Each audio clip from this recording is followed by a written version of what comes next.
Hi hi అక్క. విన్నారా అఘోరిని arrest చేశారు ఎట్టకేళ్ళకి అడవిలో పట్టుకొని. సో మీకు దీని పట్ల ఏమనిపిస్తుంది? హ్యాపీ ఫీల్ అవుతున్నారా? ఎన్నాళ్ళకి వాళ్ళ ఆగడాలకి అడ్డం కట్టుబడింది అంటున్నారు.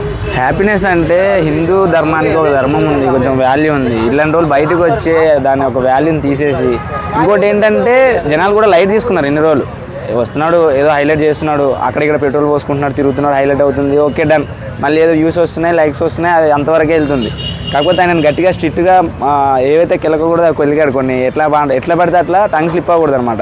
ఎవరికైనా కొంతవరకు లిమిట్ ఉంటుంది, ఆ లిమిట్ అయితే క్రాస్ అయిపోయారు. ఇంకొంచెం యాక్షన్ గట్టిగానే తీసుకునేటట్టు అయితే కనిపిస్తుంది మనకి. ఇంకోటి ఏంటంటే అమ్మాయి మేజర్ అవడం వల్ల ఇంతవరకు వచ్చింది మ్యాటర్ అనేది. కొంచెం మైనర్ అయ్యి ఉంటే ఇంకా వేరే ఉండేది. ఆయనే ముందు వీడియోలు మీరు చూస్తే అమ్మాయిలు మ్యారేజ్ చేసుకుంటారు అంటే అట్లా చేసుకుంటారు, ఆడదానికి ఇబ్బంది కలవనివ్వను, అమ్మ నాన్న దూరం కానివ్వను, లవ్ లేవు ఏం లేవు అని చెప్పి మాట్లాడిన వ్యక్తి ఈయన లవ్ అని చెప్పి కొత్తగా నాటకం పెట్టింది. ఆమె కూడా ఫస్ట్ అమ్మ అన్నది, తర్వాత ఏమో గురువు అన్నది, తర్వాత ఇప్పుడు భర్త అయ్యే స్టేజ్కి వచ్చింది. ఇది ఎక్కడ న్యాయమో నాకైతే తెలియదు, ఎక్కడ ధర్మమో నాకు తెలియట్లేదు. ఇంకోటి ఏంటంటే ప్రతిదానికి ఒక ధర్మానికి ఒక కులం కానీ ఒక మతం కానీ దేనికైనా ఒక వాల్యూ అనేది ఉంది. వాల్యూ థింగ్స్ అయితే ఉన్నాయి. మనోభావాలు అయితే హిందువులకి అవ్వచ్చు, క్రిస్టియన్కి అవ్వచ్చు, ఎవరికైనా అవ్వచ్చు. ప్రతి ఒక మతానికి ఒక వాల్యూ ఉంది. ఆ వాల్యూని ఇలాంటి వ్యక్తులు వచ్చి తగ్గిస్తున్నారు అన్నమాట. వీటి పైన కొంచెం స్ట్రిక్ట్గానే యాక్షన్ తీసుకోవాలి ప్రభుత్వం. ఎందుకంటే ఎవడు పడితే వాడు వచ్చి ఏది పడితే అది మాట్లాడితే వైరల్ అవుతున్నాం అనే థాట్లో వచ్చి మాట్లాడుతున్నారు. అట్లా మాట్లాడి ఆయనని తిట్టి, ఇప్పుడు రాజ్యాంగం రాసిన వ్యక్తి అంబేద్కర్ గారు చాలామంది ఇంట్లో పటాలు పెట్టుకుని పూజిస్తున్నారు ఆయనని. అట్లాంటి వ్యక్తి గురించి నాన్సెన్స్గా ఏది పడితే అది నోరు ఉంది కదా అని మాట్లాడేసి మీడియా ఉంది కదా అని చెల్లరైపోతే యాక్షన్ అనేది ఖచ్చితంగా ఉంటుంది. ఇప్పుడు బౌన్స్ అనేది మనం వాళ్ళకి ఎంత గట్టి కొడితే బాల్ అనేది ఖచ్చితంగా రిటర్న్ అవుతుంది.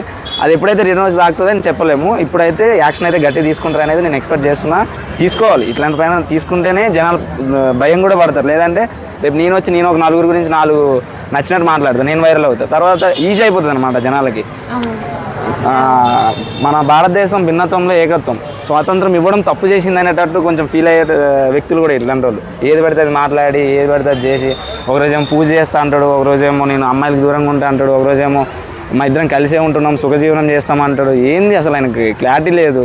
ఫస్ట్లో జనాలు అట్లనే తీసుకున్నారు లైట్. ఇప్పుడు ఏంటంటే కొంచెం వైరల్ చేశారు. వైరల్ చేసిన తర్వాత ఆయన వైరల్ అయిన తర్వాత దాన్ని నిలబెట్టుకోవాలి. ఏది పడితే అది మాట్లాడి ఎట్లా పడితే అట్లా వచ్చి రోడ్ల మీద అడవిడి చేసి వాళ్ళ అమ్మ నాన్న ఎంత బాధపడుతున్నారు ఇప్పటికీ. ఇప్పుడు ఇన్ని రోజుల నుంచి పెంచి పోషించారు. అట్లీస్ట్ ఒక అబ్బాయితో వెళ్ళినా ఓకే, అమ్మ నాన్న యాక్సెప్ట్ చేస్తారు. కొన్ని రోజులు కాకపోతే కొన్ని రోజులకైనా సరే నాన్న ఒక బాబా పాప పుట్టినాక ఇట్లా రండి అని చెప్పేసి.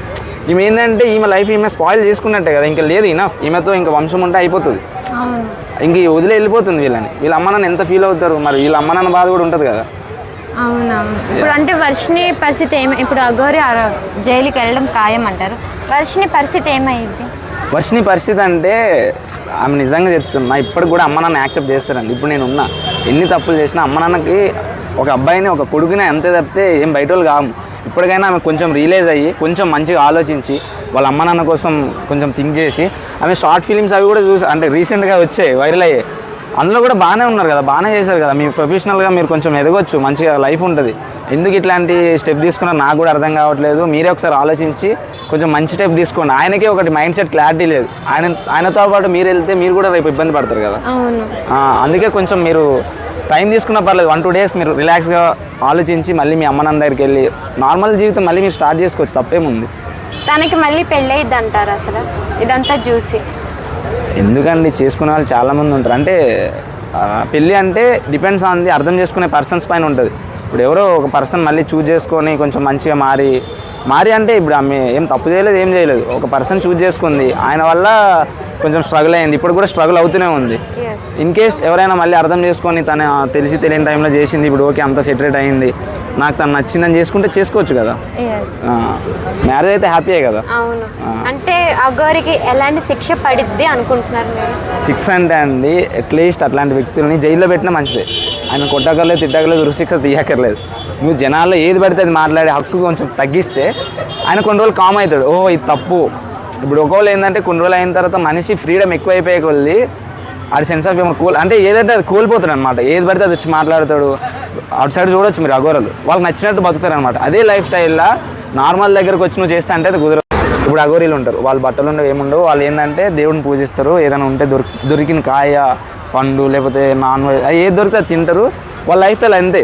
వాళ్ళు వీడు కొట్టిన ఏది కొన్నా అక్కడ అఫీషియల్. ఇప్పుడు నువ్వు బయటకు వచ్చి అదే వీడు కొడతా అంటే ఇక్కడ అఫీషియల్ కాదు, అది నువ్వు జనాల్లో అట్లా చేయకూడదు. అది నీకు ఏది నచ్చుతుంది, ఇప్పుడు ఇక్కడ అక్కడ వీడు కొడితే అది అఫీషియల్ అయినప్పుడు ఇది కానప్పుడు నువ్వు అక్కడ లైఫ్ స్టైల్ ఇక్కడ వచ్చి బతుకుతా అంటే అది కరెక్ట్ కాదని నేను అంటున్నాను. Thank you so much.